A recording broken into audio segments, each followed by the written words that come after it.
who are scared of going to the gym always assume that people are going to like look at them and judge them, but most of the time they'll just look at you for 5 seconds and they'll just move on, and that's just the reality of it. Like you just look at people when they come in the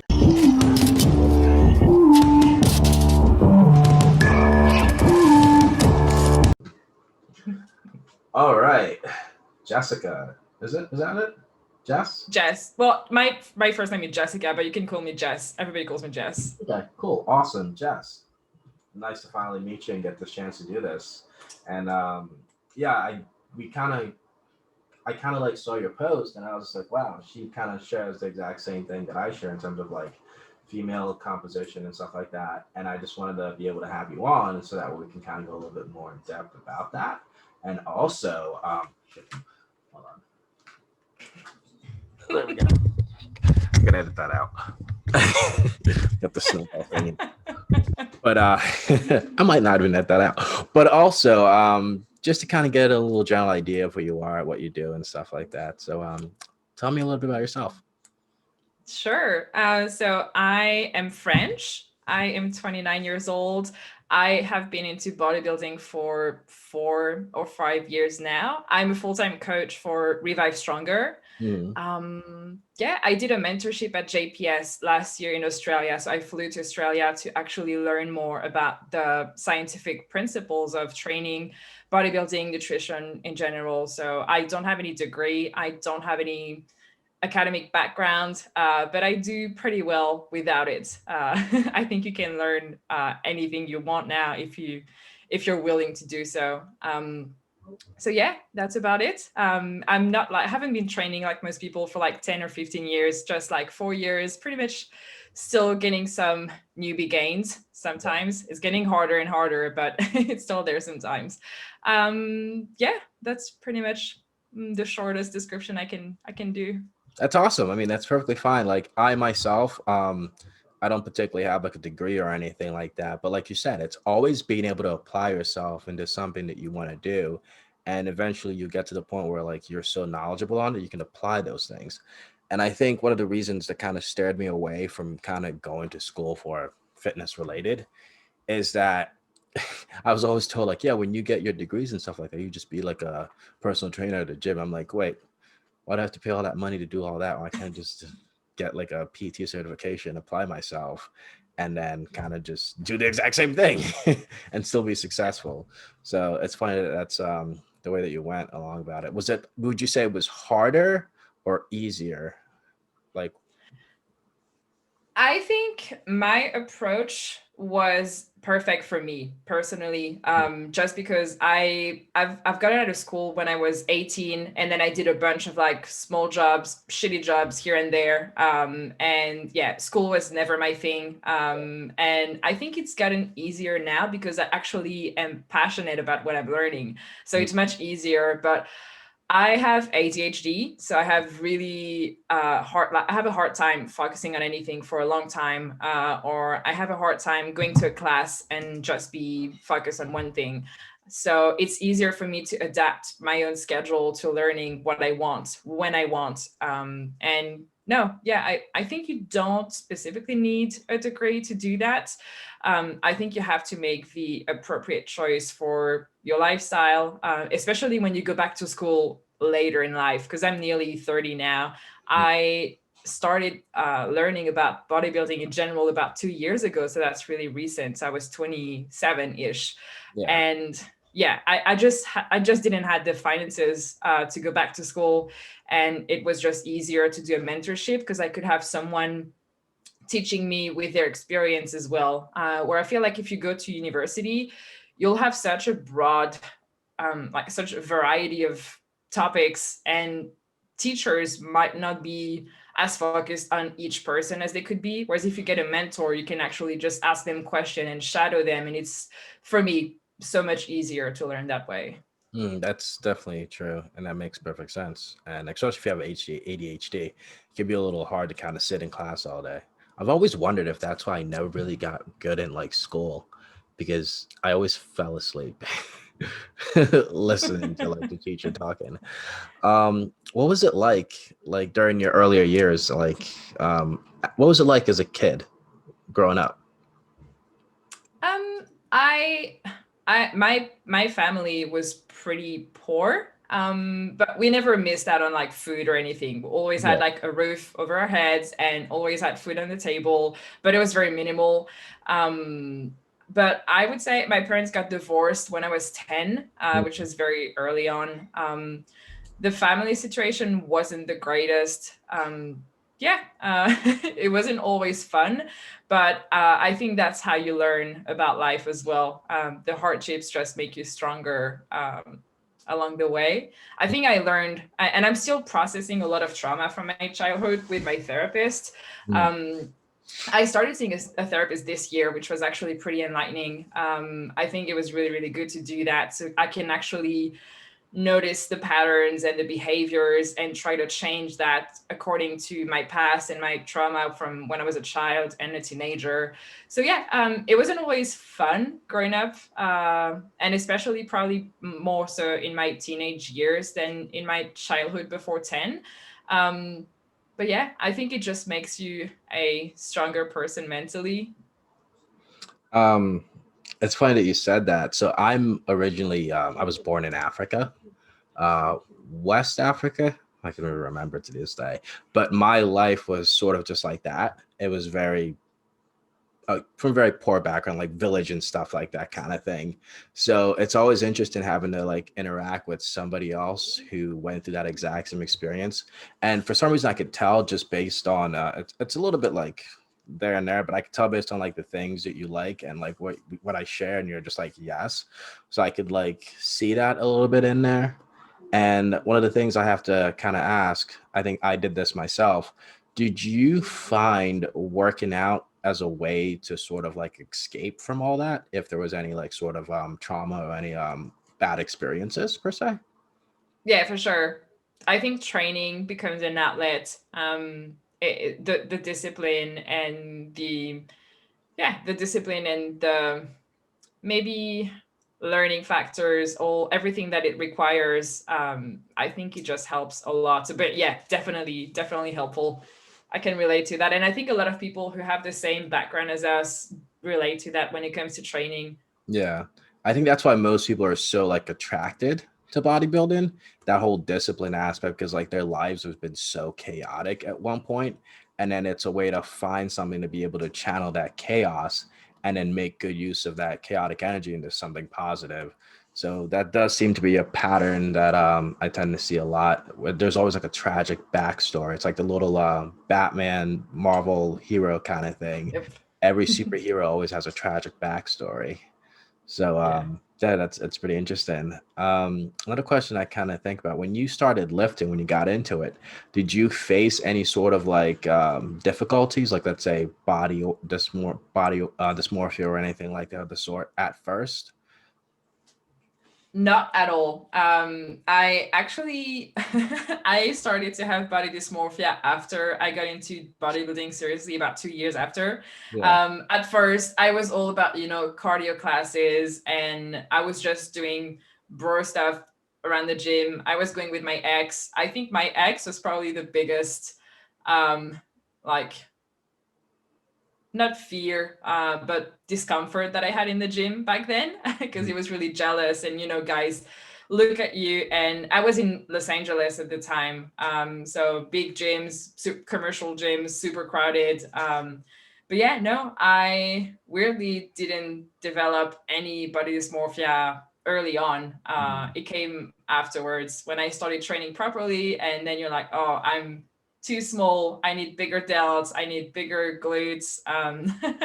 Yeah, I went the opposite direction because I was kind of like skinny fat when I started. So I just wanted to put on a bunch of muscle. I just didn't want to be lean. I just wanted to be big. That's I didn't interesting. even, yeah, I didn't even care about the fat gain at first. When I started working with Steve, my coach, he's been coaching me for 2 years and a half now.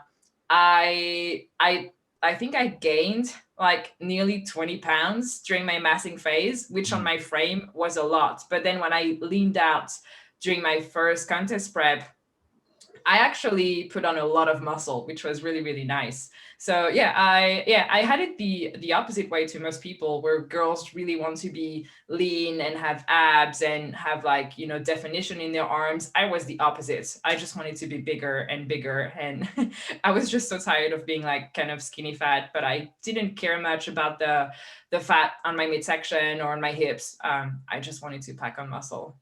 Do you say you're satisfied currently? Right now, oh, the probably the best I've ever been in my skin, the most comfortable. Yeah, I'm 4 months into my off season now, and I still Mhm. have for another 4 months before prep starts in April. And yeah, I'm cruising at like 62 kilos, and my body composition now compared to 62 kilos 2 years ago is totally different. More muscle mass. I have less fat on my stomach. I still have some because that's where I carry it, and that's okay. I Yeah. think I made my peace with it. No, right now I think I've it's the best I felt ever in my skin. So that's you kind of did go in an opposite direction, which actually makes for an interesting topic. What got you to that point where you're so comfortable to be in your own skin?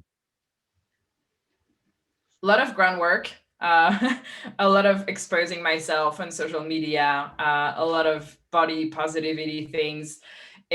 I'm learning along the way. I am posting a lot about accepting your body at all stages, because you just can't realistically be lean year round. And Mm, I think going through that journey and kind of, I hate that word, but for lack of a better term, empowering other people to actually feel comfortable in their off-season bodies. I think it's I'm being a little bit selfish because I'm posting about body positivity and being comfortable in your own skin, but I'm still working through that. But I'm trying to help people working through that as I work through that myself. So it's kind of selfish, but I hope it helps people.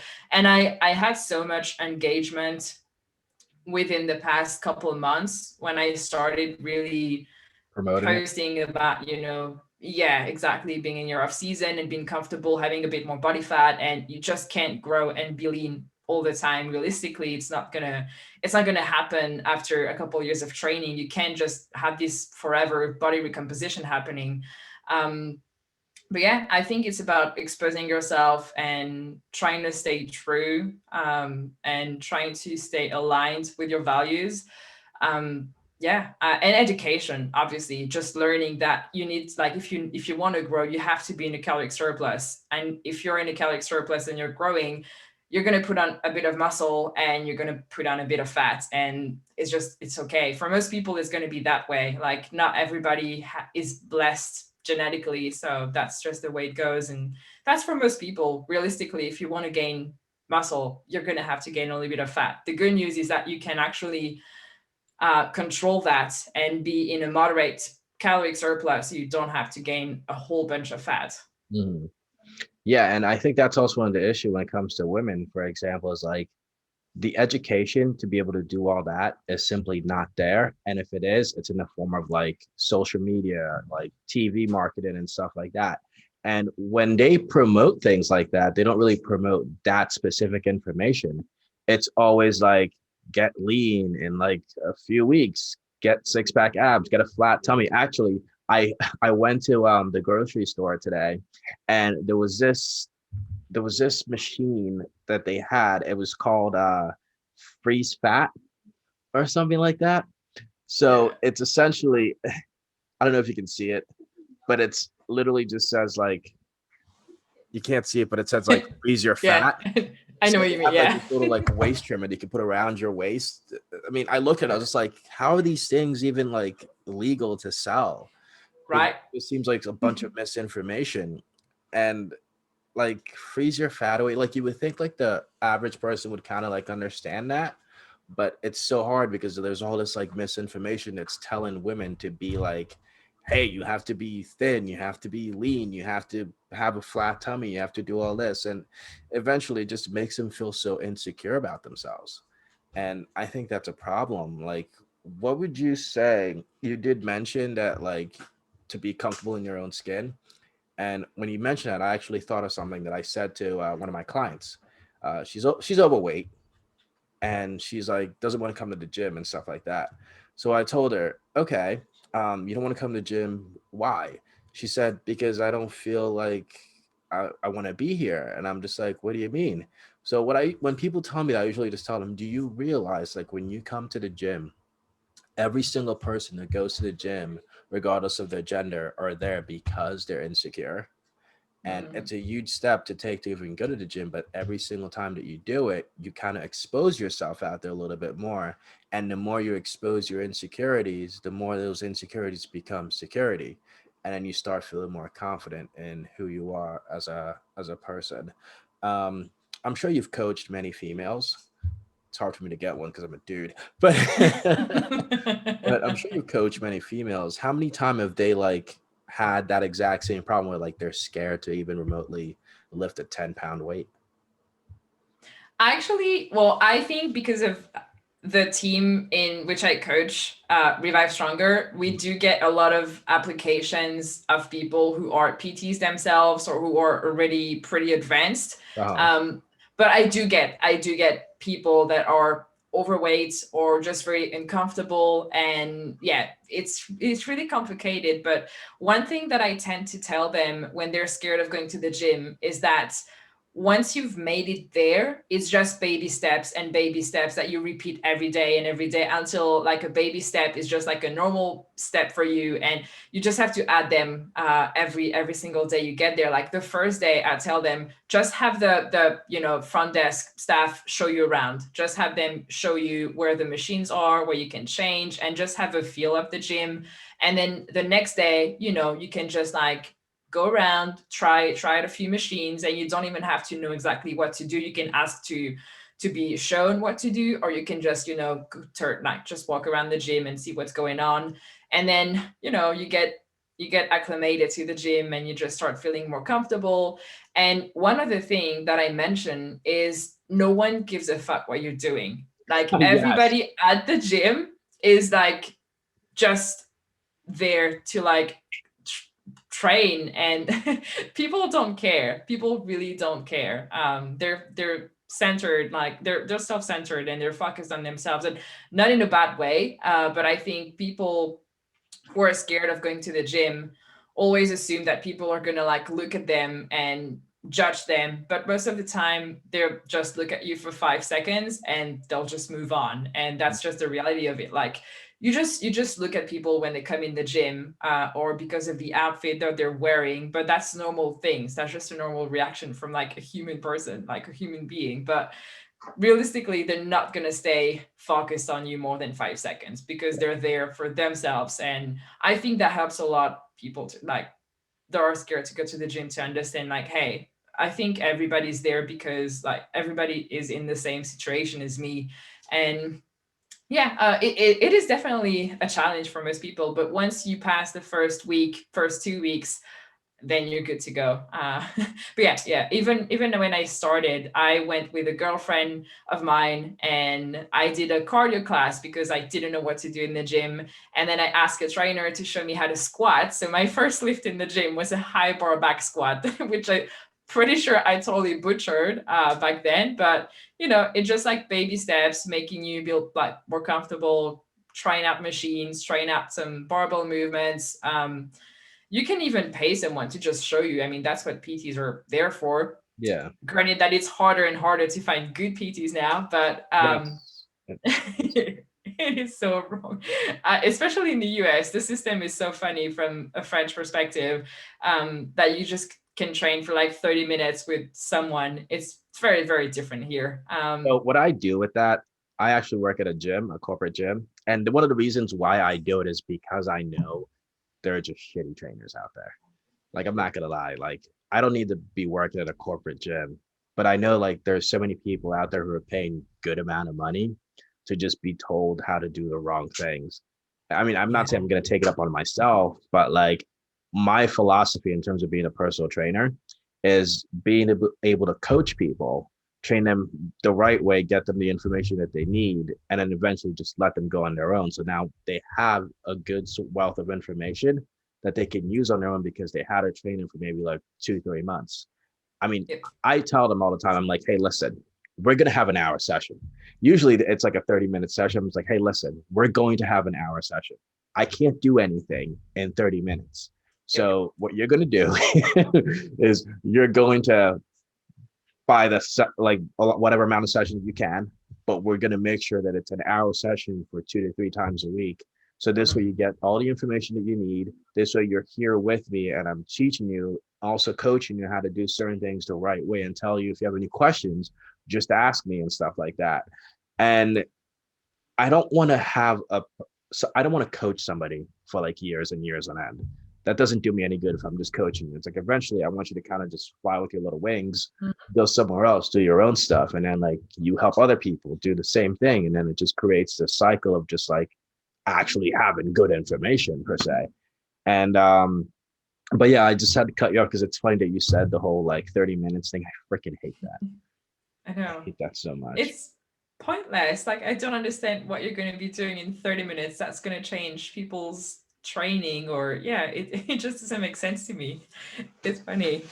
But yeah, it is what it is. We have to, try our best against those PTs, and it's complicated because it's really, really ingrained in like the culture, just to be doing things that way. Yeah. But I think you hear it more and more with people from like RP, like Mike, Jared, and then people from like 3DMJ. I think, and even us at Revive Stronger, I think it's growing. Scientific principles for training are getting there, and I think it's a good thing, especially from a female perspective, because there are more and more females involved into that as well. It's definitely more male dominant, and it's probably going to be forever. But I'm very happy to see more and more females doing applications to coaching with me at Revive Stronger, where we used to have like so many males. So it's getting there. It's slow, but I'd rather have it slow, but people sticking around, than just having like a quick burst of like, because it's trendy, people do it because it's trendy. Like, a lot of people are prepping because it's trendy, but you have no clue what you're getting yourself into, clearly. Uh, but yeah, I think it's getting there. So that's going to be fun for the next few years to see that grow. And I've noticed that too, in terms of like from a bodybuilding perspective, is that the more explosive physique competitions become, the more you're going to see more growth in people wanting to do stuff like that. More females are going to be doing that because they're also creating different divisions here and there. They're going to be more attractive to females, like the wellness division. I think that's going to be really good in terms of attracting like a certain type of female to be partaken in that, because nobody wants to. Most female don't want to be like lean, too muscular, or anything like they have on stage. But if you like kind of lower it down to like that wellness division, it's still very difficult, but it's an aesthetically pleasing physique to look at. And Yeah. that will attract more women to go into try to compete. And then when that happens, hopefully my thing is like I want bodybuilding itself to get out of the underground level that it's at Mm-hmm. and eventually just become something that's a little bit more open, which we're seeing it now. But that also Yeah. brings me to like another problem. We're seeing it now, but we have all these promoters and all these sponsorships from like different like companies, and they're promoting certain people based on like how many influencers, how many followers they have. And I think that's one of the biggest struggles that we have to kind of like beat, because when Mm-hmm. you have a influencer with like a lot of followers and they're particularly females and they do like things that are just like, you're like, what are you doing? Kind Yep. of thing. So it's hard to beat that. But it's definitely growing, which is a really good thing, and I'm pretty happy about that. Personal question. What are your hobbies besides lifting? I love books. I love reading. Mm, I read a lot of books. I actually started again reading in English this year, which was very interesting for me because it's harder, but I push myself to do it because the more I do it, the better I get at it. So it's definitely been, especially with the coronavirus situation. I had a lot of time at night, where I wasn't going out anymore with my friends. So I just read and read a bunch of books. Um, so reading is a big one. I go on long walks. I have a pretty boring life actually outside of actually, you don't. bodybuilding. You don't at all. I do the exact same thing, minus the long walks. But I get where you're coming from. Like I when you're like 26, 30, whatever years old and you're like single, it's like I'm not single, but like what is there to do? Like you can't Yeah. live the life the way that you used to when you were younger. You can't go out and party and get like drunk all the time. Like that's not even Hmm. fun to me. That never was. But like when you are getting older, there's more things that are more important to do. You just want to be more at peace with yourself. So that's not boring. It's just the life that Yeah. No, eventually. I make fun of it when I say it's boring, but I actually enjoy that. I take like an evening in my bed reading a good book or watching a good movie over going out, probably 99 times out of 100. I travel a lot. I love to travel. I love to discover new countries, new cultures. I usually have a nomad life outside of like the coronavirus situation. Hmm. So I'm supposed to be in the US in April, which I'm still crossing fingers for that to happen. But yeah, I like to travel a lot. I like to live in different countries, different places, and just meet people, connect with people. It's probably my biggest Yeah. endeavor. I find it fascinating now to be able to connect with people from anywhere in the world outside around the same interest, like bodybuilding, philosophy, books, anything that I enjoy. I especially this year, I think everybody has been really involved into connecting with people online because we couldn't do it in person. So that Yeah. was a really good year in terms of meeting people. It was really great. What do you think the biggest drawback is with the whole connecting people through social media and doing like these online Zoom calls and stuff like that? Let me restate it again. Yeah. Um, so in terms of like the whole COVID-19 or COVID-21 soon, um, what do you think it's a lot difficult for people to communicate because there's all this like social media, online Zoom call in terms of like body language per se, or just getting the right message across? I don't think it's complicated or difficult. I think it actually just draws you to people that are, in the same have the same interests as you. I haven't done many of those during the year, but the people that have been, doing Zoom meetings or just like FaceTiming, it's been really interesting. Obviously, you know that in life, no one's gonna stick around forever, Yeah. which I have made my peace with, and I'm absolutely fine with that. So I'm actually trying to make the best out of every connection that I make, knowing that it's probably not going to be forever. If Mm, people stick around, that's fine. If they don't, that's okay. But at least I just try to live in the present and enjoy what's going on at the time that it's happening. But yeah, I would say just that it might not last forever is probably the biggest difficulty there. But yeah. yeah. But then again, you don't really need something to last forever. I mean, sometimes it's good, but Mhm. occasionally there are certain people that come into your life that makes it worth it. They don't have to be there forever. It's just the Mhm. experience, the things that you learned, and what you can do with it moving forward. So those are Exactly. definitely some good things. I've noticed that like you're very open-minded. Yeah, I Have try you to be. have you always been like that? I I I used to think that I did. And this year I did a huge introspection on myself, working with my therapist and going back into my early 20s when I was partying a lot, and then moving forward, like all the way till now. I used to think that I was open minded, and the more I am finding myself being open minded now, the more I realize that I wasn't that open minded before. I Mm, think it's something you cultivate. I think it's something you learn. I think it's something you experience, and you have to water it. You have to make it grow. And I'm a very big fan of putting myself into uncomfortable discussions now because I think they make you grow. I think it's been fun this year. I've been talking with people that are like typical bros in the gym. I've been talking with Trump supporters. I've been talking with a wide variety of people, trying to understand their background and where they were coming from with their ideologies and philosophies in life. And it's been very, very mind blowing sometimes just to realize that, yeah, people are not what you think they are. And it's not just all bad. It's like, it's very nuanced actually, which is why I love science in the first place. And I find myself being able to apply nuance in my life towards everything now, not just science. So it's been pretty cool. And I think seeking and being actively open-minded and putting yourself in uncomfortable position and in comfortable discussions can actually make you grow a lot more if you're just willing to broaden your horizons just a little bit sometimes. Yeah, you know what's an interesting similarity to all that? And I think that I can kind of understand why you think that way.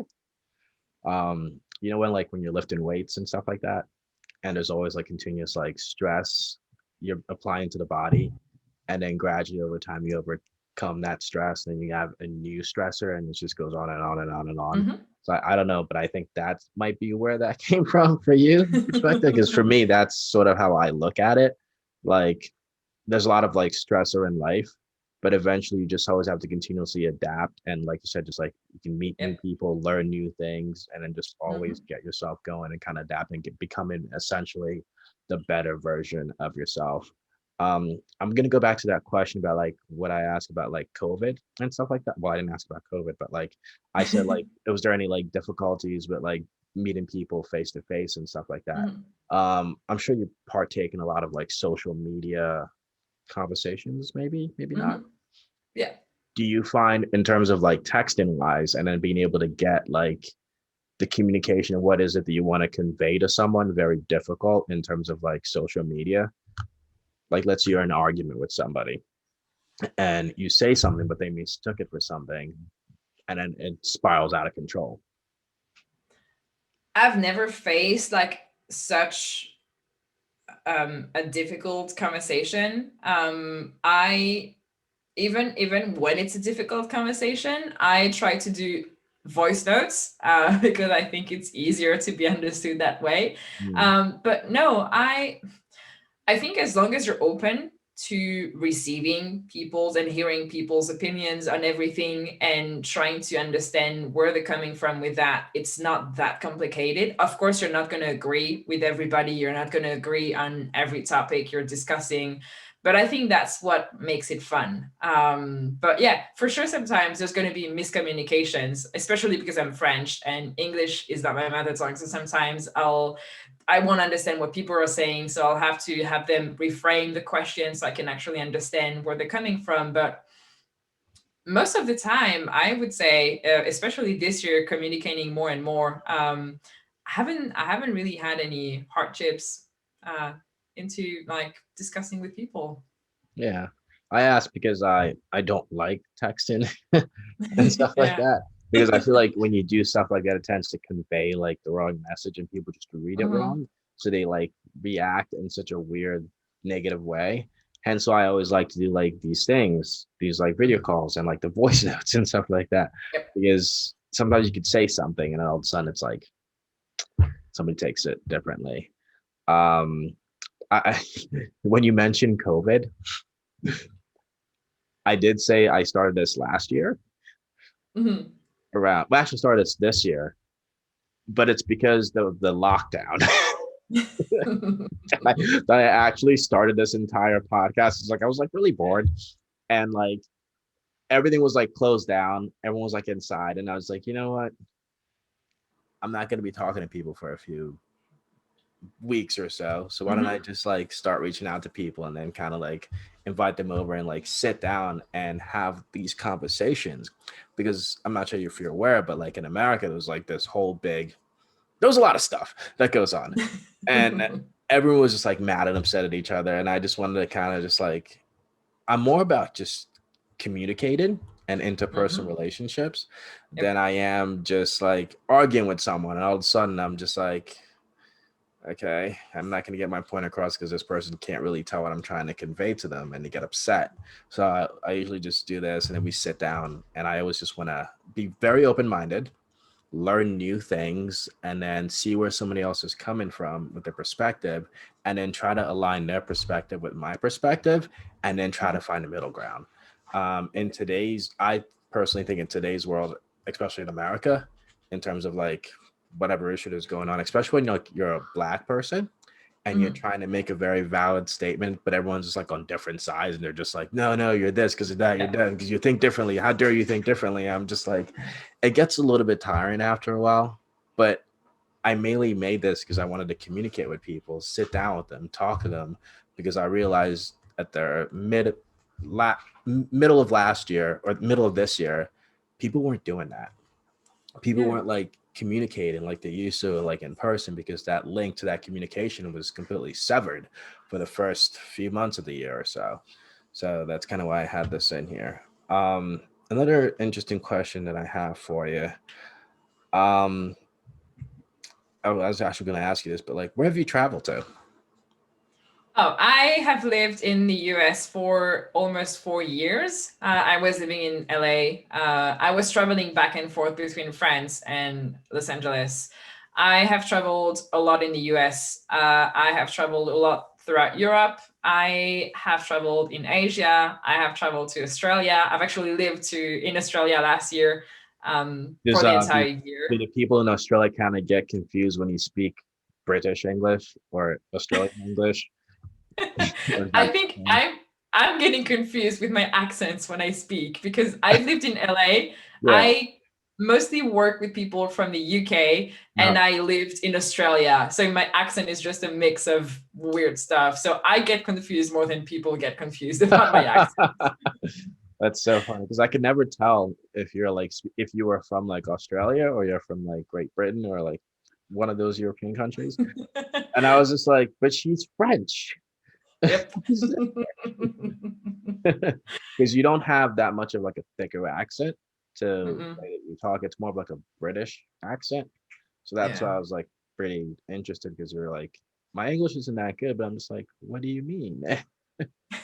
I'm pretty adaptable now because when I was living in LA, I had a pretty American accent. Hmm, Then I moved to Australia and I developed this weird ass, like mixed British and Australian accent. yeah, And now I just have bits and pieces from like everywhere I've lived. So it's just weird. that's good. Well, no wonder you're very open-minded, so you collect everything from where you go, and you kind of just keep it and kind of helps you become like the better version of yourself. But yeah, so the last question I have, do you have anything that you want to, let's say, give your audience that will be watching this? Any advice or tips or anything on life or anything in particular? Yeah, it's mostly, I mean, I try to convey that to females because they tend to be more uncomfortable when they're trying to grow in their off seasons, or what, if they're not competitors, obviously, if they're just trying to grow, period. But I think more and more males are actually attracted to that message too because they tend to be the least, the less genetically gifted men that cannot have abs year round.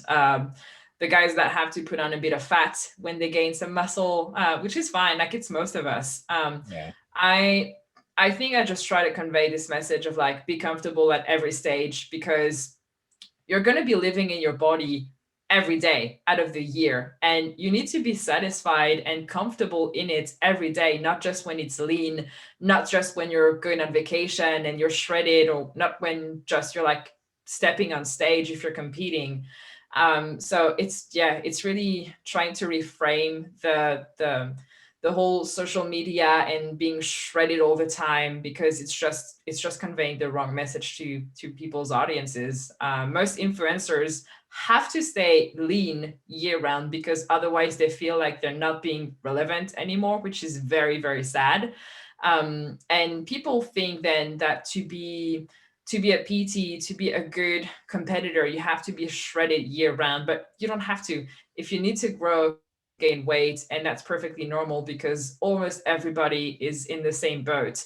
Mm, Um, so it would definitely be that, just trying to be more comfortable, just reframing the whole social media situation. You don't have to be lean year round. You don't have to be shredded. There are so many more things. Like I love being shredded, and I say that as a competitor myself. I'm a bikini I competitor, so don't. I I can. hate it. I hate it. It sucks. I no, I love the physique that I have when I'm Yeah. lean because I know how hard I work for it and I know the whole journey to get on stage. and you know the discipline that it requires. And I think the whole journey behind getting lean is actually very interesting. And of course, I love aesthetics and I love my physique when I'm lean. I would love to have abs year round. I would love to have definition in my shoulders year round, but it's just not realistic for me. Yeah.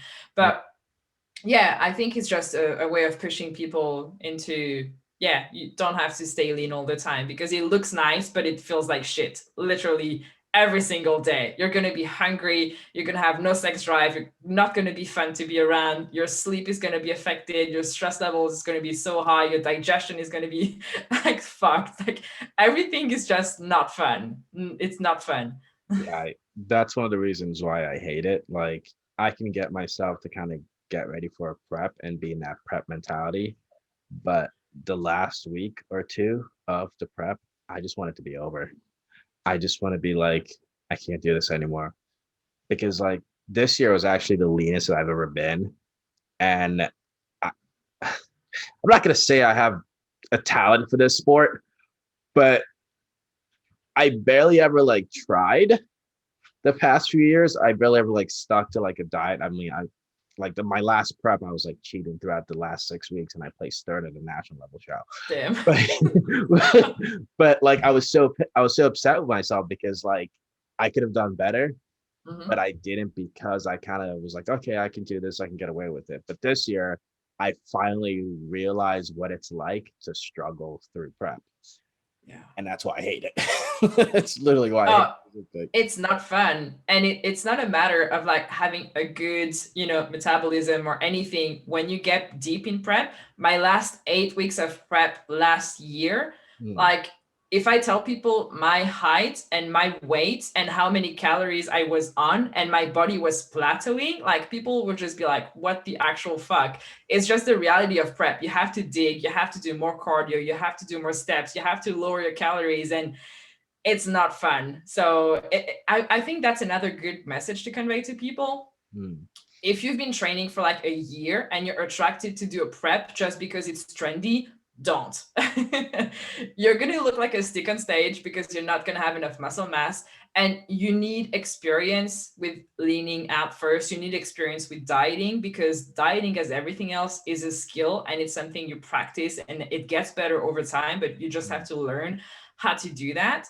And you have to learn with being uncomfortable, and I think you just have to be aware of all the components that prep entitle, meaning that you have to be financially stable, you have to have some time, you have to, it's going to be stressful enough. So you have to be in a comfortable position to begin with. And yeah, I can't stress that enough. If you've been training for like a year or maybe even 2 years, don't prep. It's not your time. Like the stage will always gonna, it's always gonna be there, and realistically, because people are going to be competing more and more, it's just going to grow and grow and grow. Like the stage will definitely be there like in 10 years, in 5 years, in 3 years. So take your time, grow, learn how to diet properly. And yeah, it's there's no rush. There's no rush, and enjoy life because prep is not, it's not that enjoyable. yeah, it's funny. I do have a second podcast, which is if bodybuilders were really honest. So I'll probably be seeing you there soon. But overall, this was great, and I greatly appreciate your time. Thank you very much.